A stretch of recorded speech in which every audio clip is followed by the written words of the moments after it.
እንጨት አምላኪ ለእንደዚህ አይነቱ ምህረት የሌለው ምላሽ እንሰጣለን። ማያዳግም ማለት ነው። ምክንያቱም እኔ ጋር እንደዚህ አይነት ቀልድ አይሰራም። ስታከብር ትከበራለህ። አንተ በሴት ብልት ቅርጽ ድንጋይ የምታመልክ በመቶ ሺዎች ከፍለ ሳውዲ ላይ ሄደ ምትጎበኝ እንደወንክ በመረጃ ሳያሃለሁኝ።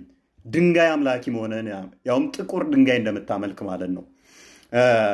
ሳይ አልቡሃሪ 43 76 እና 77 ላይ የተዘገበ ሐዲስን ላንብብልህ።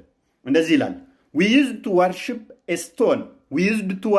a stone ድንጋይ እናመልክ ነበር።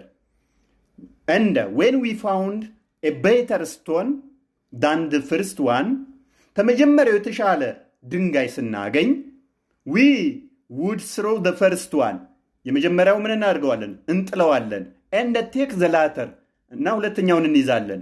but we could not get a stone, then we would collect some earth, that is soil. ግን ድንጋይ ካጣን አፈር እንሰበስባለን። and then bring a sheep and milk that sheep over it. በግና መጣና ከዛ ላዩ ላይ እናልበዋለን፣ አፈሩ ላይ ማለት ነው። and perform the tawaf around it. ከዛ ምን እናደርጋለን? እንዞራለን። ምኑ ላይ? የሰበሰቡት አፈር ላይ ማለት ነው። this much stupidity ማለት ነው። ድንጋይ ያመልኩ ነበረ። የተሻለ ድንጋይ ትልቅ ድንጋይ ሲያገኙ ያኛውን ድንጋይ ይቀይሩታል። ድንጋይ ካጡ ደግሞ አፈር ከምረው አፈሩ ላይ በጋልበው አብኩተውት ማለት ነው እንዲያያዝ እሱን ይዞሩት ነበረ። በጣም የሚገርመው ደግሞ ይሄንን ሲያደርጉ ራቁታቸውን ነው። ሴቶቹ ራቁታቸውን ምንም ልብስ ሳይለብሱ ማለት ነው። ይህም ሳይ ሙስሊም 30:28 ላይ የተዘገበ ነው።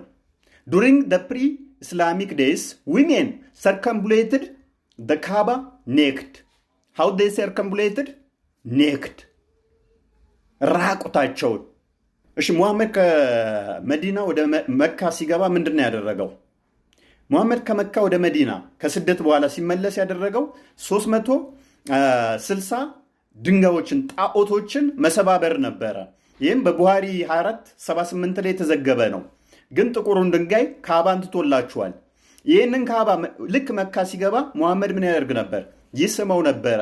ቡሃሪ 16:03 ላይ የተዘገበ ነው። እንደዚህ ይላል፣ I saw Allah's messenger arriving at Mecca.